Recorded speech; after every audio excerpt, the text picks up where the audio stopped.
तो ये world geography के क्वेश्चन हैं और इन वर्ल्ड ज्योग्राफी के क्वेश्चंस में हम लोग पहले क्वेश्चन देखेंगे। आप लोग क्वेश्चन देखना कि क्वेश्चन किस तरीके से हो रहा है और उसके बेसिक्स पे कॉन्सेप्ट सीखेंगे कि कौन कौन से कॉन्सेप्ट काम करते हैं। तो पहला स्टेटमेंट क्या है, international date line lies on the Greenwich meridian. तो ये बात सही है क्या? नहीं, क्योंकि इंटरनेशनल डेट लाइन की बात कर रहा है ना कि इंटरनेशनल टाइम लाइन की। इंटरनेशनल डेट लाइन कहाँ है, उससे डेट चेंज होती है। समझ में आई बात? अब डेट चेंज होती है तो कैसे होती है अभी हम देखेंगे। दूसरा स्टेटमेंट क्या कह रहा है, the date of Alaska is ahead of the date of Siberia, यानी कि अलास्का की डेट साइबेरिया से आगे है। इस कॉन्सेप्ट को समझने के लिए आपको समझना पड़ेगा अर्थ की रोटेशन। अब अर्थ बताओ कैसे रोटेट करती है? वेस्ट टू ईस्ट रोटेट करती है, यानी कि इसकी डायरेक्शन हमेशा रहती है वेस्ट टू ईस्ट, लेकिन ये आधा करेक्ट है। ये वेस्ट टू ईस्ट तो मूव करती है, साथ साथ ये एंटी क्लॉकवाइज भी करती है। कैसे करती है? एंटी क्लॉकवाइज, ठीक है। और जब अर्थ रोटेट करती है तो अर्थ के ऊपर सनलाइट डिफरेंट डिफरेंट जगह पे डिफरेंट डिफरेंट एंगल बनाती है। यानी कि फॉर एग्जांपल अगर किसी पॉइंट पे अभी यहां पे 90 डिग्री का एंगल है तो इसके जस्ट अपोजिट तो रात हो रही होगी, बिल्कुल, यस और नो। यानी कि एक तरफ अगर दिन है तो एक तरफ रात है, और लेकिन ये धीरे धीरे क्या करती जाएगी, वेस्ट से ईस्ट की तरफ क्या होती जाएगी, मूव होती जाएगी। तो एक बात हमें हमेशा याद रखनी है टाइम के केस में कि यहां पे हमेशा अर्थ जो है वो वेस्ट टू ईस्ट मूव करेगी, यानी कि ईस्ट का टाइम हमेशा आगे होगा, ठीक है, और वेस्ट का टाइम हमेशा पीछे होगा, ठीक है। यानी कि अगर दिन के 9 बज रहे हैं किसी जगह पे 9 AM हो रहे होंगे और मैं इस जगह से ईस्ट का टाइम पूछूं तो हमेशा 9 से ज्यादा ही होगा, ठीक है। और अगर इससे वेस्ट का टाइम पूछूं तो हमेशा 9 से कम होगा, क्योंकि अभी उस टाइम पे 9 बज रहे हैं, बाद में उस टाइम पे आके 9 बजेंगे। समझ में आई मेरी बात? अच्छा, आपको पता है कि अर्थ जो है क्या है कि स्फीयर है, और स्फीयर होने की वजह से क्या होता है, 180 डिग्री इधर 180 डिग्री इधर, ठीक है। तो टोटल लॉन्गिट्यूड कितने बन जाते हैं, 360 बन जाते हैं।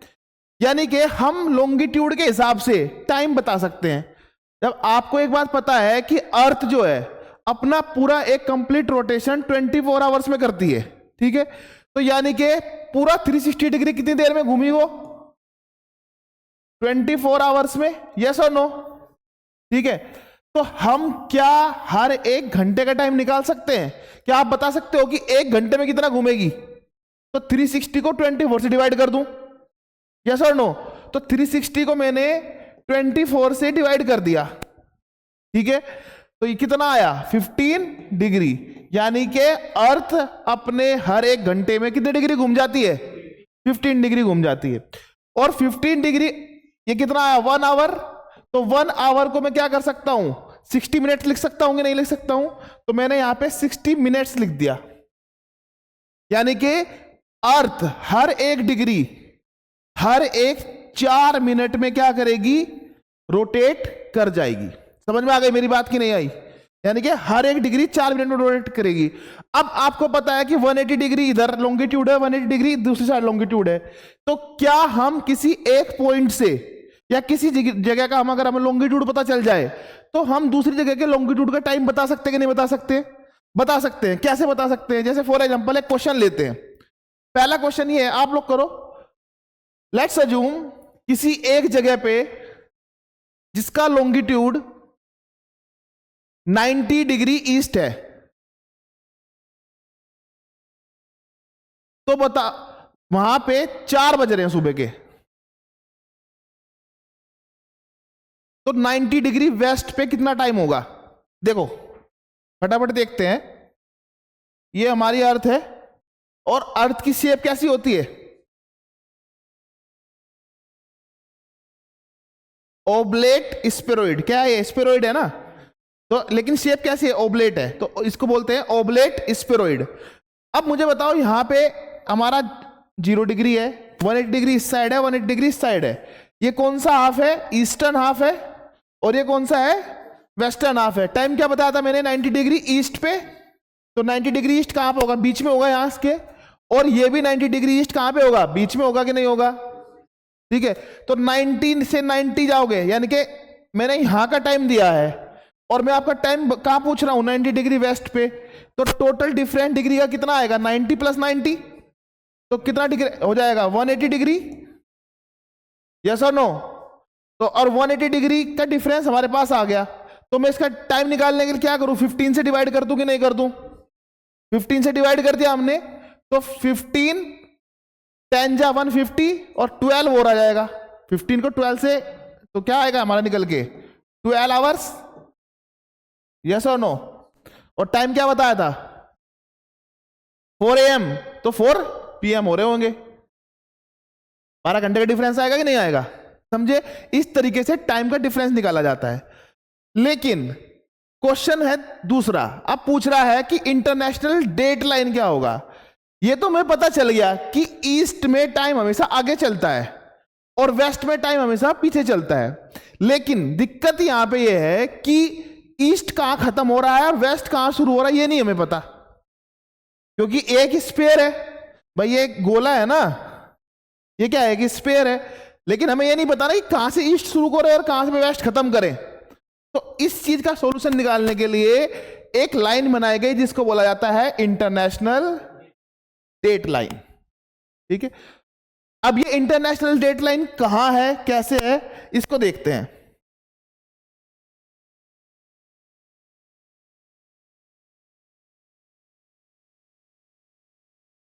ये मैप दिखाई दे रहा है आपको वर्ल्ड का। यहां पे जहां पे क्या खत्म हो रहा है, बेसिकली ये साइबेरिया है जो कि रशिया में पड़ता है, और इधर क्या है? अलास्का है जो कि यूएसए में पड़ता है। ये साइबेरिया और अलास्का के बीच में है बिल्कुल। तो साइबेरिया और अलास्का के बीच में एक लाइन खींची हमने जिसको बनाया हमने इंटरनेशनल डेट लाइन। और ये इंटरनेशनल डेट लाइन सीधी नहीं है, ये बात याद रखना। ये इंटरनेशनल डेट लाइन कैसी है? टेढ़ी मेढ़ी है। क्यों टेढ़ी मेढ़ी है? क्योंकि मान लो कोई आइलैंड है, यहां बीच में पड़ जाए कोई आइलैंड, तो उस आइलैंड पे इधर की टाइम और इधर की तरफ लगभग सेम ही टाइम हो रहा होगा, लेकिन डेट चेंज हो जाएगी। कितना डिफरेंस आएगा? 24 आवर का डिफरेंस आएगा, लेकिन टाइम तो लगभग सेम होगा, लेकिन डेट डिफरेंट होगी। क्यों? क्योंकि इधर से उधर जाने में 24 आवर्स का डिफरेंस आ जाएगा। और टाइम हमेशा कहां का आगे रहेगा? ईस्ट का कि वेस्ट का? ईस्ट का। तो साइबेरिया ईस्ट में है कि वेस्ट में? ईस्ट में। और अलास्का कहां पे है? वेस्ट में। ठीक है, तो साइबेरिया का टाइम आगे रहेगा कि नहीं रहेगा हमेशा अलास्का से? यस और नो? और कितना आगे रहेगा? 24 आवर्स। बात समझ में आएगी नहीं आई मेरी? ठीक है, एक बात हमेशा याद रखना, जब भी ईस्ट से वेस्ट में क्रॉस करोगे, कहां से? ईस्ट से वेस्ट में, तो आपको एक दिन एक्स्ट्रा मिलेगा। और जब भी वेस्ट से ईस्ट में क्रॉस करोगे तो आपका एक दिन कम हो जाएगा। समझ में आ गई कि मेरी बात? नहीं, बिल्कुल फिर से समझा रहा हूं कि अगर ईस्ट से वेस्ट में गए, ठीक है, तो ईस्ट से वेस्ट जाने में आपका एक दिन क्या हो जाएगा? एक्स्ट्रा मिलेगा आपको। और वेस्ट से ईस्ट जाने में एक दिन कम हो जाएगा। ठीक है, इंटरनेशनल डेटलाइन क्यों टेढ़ी बनाई गई समझ में आया? नहीं तो यहां इन आइलैंड्स पे क्या होता? कंफ्यूजन हो जाता। तो इन आइलैंड्स को क्या किया गया है? बचाया गया है, और इसीलिए इस लाइन को बोला जाता है इंटरनेशनल डेट लाइन। एक लाइन और है जो कि पास होती है लगभग यहां से, ये है रही 0 डिग्री, लंदन के पास से पास होती है। इसको बोलते हैं इंटरनेशनल टाइमलाइन। ठीक है, इसको क्या बोलते हैं? International timeline. ये 0 डिग्री है, इसके इस साइड ईस्ट में 180 डिग्री है और इसके वेस्ट में भी 180 डिग्री है। समझ में आई मेरी बात? तो इसलिए ये पूरा एरिया, ये यहां से लेके यहां तक, ये 180 डिग्री ईस्ट कहलाता है, और यहां से लेके यहां तक ये वाला एरिया क्या कहलाता है? वेस्ट, यानी कि वेस्टर्न हेमिस्फीयर। इसलिए हम लोग यूएस से जो कि प्रॉपर रिप्रेजेंट करता है, इसलिए इसको बोलते हैं हम वेस्ट की। हम बोलते हैं ना कि वेस्ट ऐसा कर रहा है, वेस्ट ये कर रहा है, वेस्ट वो कर रहा है, इसलिए हम इसको वेस्ट बोलते हैं। This is the western hemisphere of the earth, while this one is the eastern hemisphere of the earth. बात समझ में आई क्या? ठीक है, तो अभी आप हमेशा याद रखना कि ईस्ट का टाइम क्या होगा, हमेशा आगे होगा, और वेस्ट का टाइम हमेशा पीछे होगा। ठीक है, बताओ, international date line lies on the Greenwich meridian, सही है क्या? क्या होना चाहिए यहां पे? International time line. ठीक है, तो this one statement is the incorrect. The date of Alaska is ahead of the date of Siberia. क्या होगा, सही कि गलत? बताओ ना, सही होगा? अरे डेट ऑफ अलास्का अहेड थोड़े ना होगा, डेट ऑफ अलास्का बिहाइंड होगा ना। ठीक है, तो ये भी स्टेटमेंट गलत। The correct answer is neither one nor two. ये क्वेश्चन एनडीए का ही है, पूछ रहा है the Agulhas water current flows through which of the following oceans. ठीक है, कौन से ओशियन से अगुलास करंट फ्लो करता है? Option A south Atlantic ocean से करता है, option B north Atlantic ocean से करता है, ऑप्शन सी इंडियन ओशन से करता है, या option D north Pacific ocean से करता है? बताओ, अगुलास करंट। ठीक है, the correct answer is the Indian ocean. ठीक है, अब देखते हैं कैसे, लेकिन हमें यह समझने से पहले हमें यह समझना पड़ेगा कि ओशनिक करंट क्या होते हैं। ठीक है, देखिए ओशनिक करंट क्या होता है, मान लो कोई ओशन है, ये लेट्स अज्यूम कोई ओशन है ए। ठीक है, अब अर्थ की रोटेशन की वजह से पानी जो है, जो ओशनिक वाटर है, वो अपोजिट डायरेक्शन में मूव करता है। हालांकि इसके बहुत सारे अलग अलग फैक्टर होते हैं, सैलिनिटी, टेम्परेचर डिफरेंस, सब कुछ, लेकिन यहां पे क्या हो रहा है कि पानी डायरेक्शन में मूव कर रहा है, यानी कि ओशनिक वाटर किसी एक डायरेक्शन में जब मूव करता है उसको ओशनिक करंट बोला जाता है। और वर्ल्ड में बहुत सारे अलग अलग ओशनिक करंट्स हैं, जैसे कि फॉर एग्जांपल अभी देखते हैं कौन कौन से करंट्स हैं वर्ल्ड के अंदर। हमारा आंसर तो आ गया कि इंडियन ओशन, यानी कि अगुलास करंट कहां पे फ्लो करता है? इंडियन ओशन में करता है। ये देखते हैं वर्ल्ड के कौन कौन से करंट हैं। और अब कुछ करंट यानी कि कुछ वाटर्स जो होते हैं वो गर्म होते हैं, इसलिए उनको बोला जाता है वार्म करंट, और कुछ करंट जो होते हैं वो ठंडे होते हैं, इसलिए उनको बोला जाता है कोल्ड करंट। ठीक है, एक बात हमें और याद रखनी है पानी के लिए, कि पानी धीरे धीरे ही गर्म होता है और धीरे धीरे ही क्या होता है? ठंडा होता जाता है। तो इसीलिए जो करंट मेनली ठंडे एरिया में है वो क्या कहलाता है? मोस्टली वो वार्म करंट होता है। क्यों? क्योंकि धीरे धीरे ही वो ठंडा हुआ है। तो अब देखते हैं अटलांटिक ओशन के करंट। ठीक है, ये करंट यहां से मूव करता है और इसलिए इसको बोलते हैं इक्वेटोरियल करंट। अगर ये इक्वेटर के नॉर्थ में है तो बोला जाएगा नॉर्थ इक्वेटोरियल करंट, अगर ये इक्वेटर के साउथ में है तो बोला जाएगा साउथ इक्वेटोरियल करंट। कोरलिस फोर्स की वजह से ये करंट किधर की तरफ मूव करना स्टार्ट करेगा? राइटवर्ड। नॉर्थर्न हेमिस्फीयर में किधर की तरफ मूव करता है? और सदर्न हेमिस्फीयर में लेफ्टवर्ड।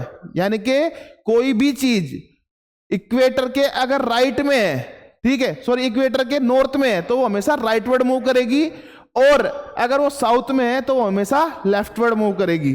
तो ये यहां से करंट मूव करना स्टार्ट करेगा। ये रहा नॉर्थ इक्वेटोरियल करंट। फिर यहां पे ये करंट जाएगा और ये करंट क्या कहलाएगा? Gulf stream current. ठीक है, वार्म करंट है कि कोल्ड करंट? वार्म, क्योंकि ये अब तक कहां पे रहा है? इक्वेटर से। समझ में आया? तो अभी क्या पानी क्या कैसा हो गया? गर्म हो गया। ऐसे ही ऊपर से एक करंट आएगा, ठीक है, जो कि कोल्ड करंट होगा, और ये यहां पे करंट कहलाता है लैब्राडोर करंट। ठीक है, ये दोनों करंट आपस में मिक्स होते हैं और यहां पे ये one of the largest fish bank बनाते हैं। क्यों? क्योंकि इस एरिया में, ठीक है, कोल्ड करंट और वार्म करंट क्या हो जाते हैं? मिलते हैं, और इस वजह से यहां पे फिशिंग प्रोडक्शन बहुत ही ज्यादा होता है वर्ल्ड का। आई बात समझ में? फिर से करंट राइटवर्ड मूव करना स्टार्ट करेगा और यहां पे एक करंट फ्लो कर रहा है जिसको बोलते हैं नॉर्थ अटलांटिक ड्रिफ्ट। ठीक है, अब ये करंट इतना यहां तक ठंडे एरिया में रहा, ठीक है, तो ये अब ठंडा हो गया, तो इसलिए जब ये राइटवर्ड मूव करेगा तो इसका करंट का नाम चेंज हो जाएगा और ये कहलाएगा कैनरी करंट, क्योंकि यहां पे एक आइलैंड है जिसका नाम है कैनरी, ठीक है। और वापस से एक करंट इसमें आके मिल जाएगा। यहां से एक करंट और मूव करेगा जिसको बोलेंगे नॉर्वेजियन करंट। ये नॉर्वेजियन करंट बहुत ज्यादा इंपॉर्टेंट है। क्यों? क्योंकि यहां पे ये एरिया जो है कि काफी ठंडा एरिया रहता है, ठीक है। लेकिन वार्म करंट के हो जाने की वजह से यहां के सारे पोर्ट 24/7 12 के 12 महीने चालू रहते हैं, क्योंकि यहां पे फ्रीज नहीं होने देता है पानी को। क्यों? क्योंकि ये कौन सा करंट है? वार्म करंट है। समझ में आया मेरा? एक बार क्वेश्चन एनडी में भी पूछा है कि बताओ यहां के जो पोर्ट हैं वो फ्रीज क्यों नहीं होते हैं? क्यों नहीं होते? समझ में आया? क्यों? क्योंकि यहां पे नॉर्वेजियन करंट जो है वो क्या है? एक वार्म करंट है, तो वो सारी बर्फ को क्या करेगा? पिघला देगा।